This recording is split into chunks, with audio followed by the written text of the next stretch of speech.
ddau geffyl bach, gan Morgan Thomas. Roedd Alun yr arth wedi cael powlen o hufen ia blasus gan Nain. Roedd Alun wrth ei fodd.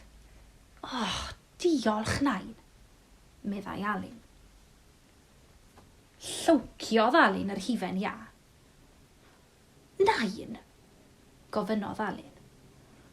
Os gwelwch yn dda, gai fwy o hufen ia.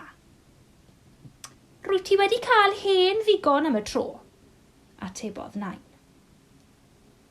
Beth? Bychodd Alun. Ond dwi eisiau mwy o hufen ia, dwi wedi gofyn yn gwrtais. Gwylltiodd Alun, a chiciodd yr arth fach ddrwg ei Nain drian ar ei choes. Aw! Gweiddodd Nain, a gollyngodd i'r twb hufen ia ar y llawr. Hi, chwarddodd Alun, gan gipio'r twb a rhedeg i ffwrdd.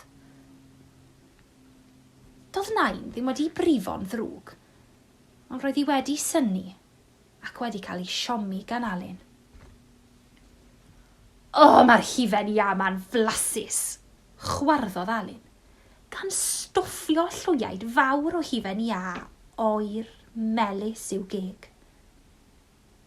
Yna, daeth ceffyl bach del draw ato. Roedd gan y ceffyl lwmp ar ei drwyn. Helo, meddai'r ceffyl. Monedau yw enw i, a dwi wedi brifo fy nhrwyn. Sut? Gofynnodd Alun yn drist, gan anghofio'n llwyr am yr hufen ia. Dyma moneda'r ceffyl bach del yn adrodd yr hanes. Roeddwn i'n bwyta gwair yn ddistaw bach, pan garlamodd ceffyl arall atai, a rhoi cic i mi heb reswm. A dyma fo'n chwerthin wrth gicio. Roedd o'n arfer bod yn ffrind da i mi, ond dydy o ddim yn ffrind bellach. Dydw i ddim eisiau bod yn ffrind i geffyl sy'n rhoi cic i mi. Nagwyt wir, cytunodd Alun. Rhoddodd fwythau i'r ceffyl drian, gan wneud yn siŵr nad oedd yn cyffwrdd ar lwmp poenus. Ond yna, daeth ceffyl arall i'r golwg. Pwy wyt ti? O arth fach, meddai'r ceffyl. Gwatita yw fe nwy, a monedau yw fy ffrind gorau. Please a wneud i ddweud wrth moneda, mae damwain oedd y gic. Dwi wedi trio a thrio esbonio, ond mae'n gwrthod gwrando arnau. A dyma Gwatita'n adrodd yr hanes. Wrth i'n pryncio'n hapus braf oeddwn ni, heb sylwi ar moneda. Damwain oedd y gic, wir. Wneud i ddweud hynny wrthi. Doeddwn i ddim eisiau brifo fy ffrind gorau. Trodd Alun at moneda. Please, moneda, meddai Alun. Allet ti dderbyn mai damwain oedd y gic a dod nôl yn ffrindiau? Wrth gwrs, atebodd moneda. Dyma'r ddau geffyl bach del yn dod nôl yn ffrindiau'n syth a cheisio ysgwyd llaw. Carn. Roedd Alun yn falch iawn. Ond yn sydyn, cofiodd iddo yntau gicio Nain. Na, llefodd Alun. Dwi wedi cicio Nain drian.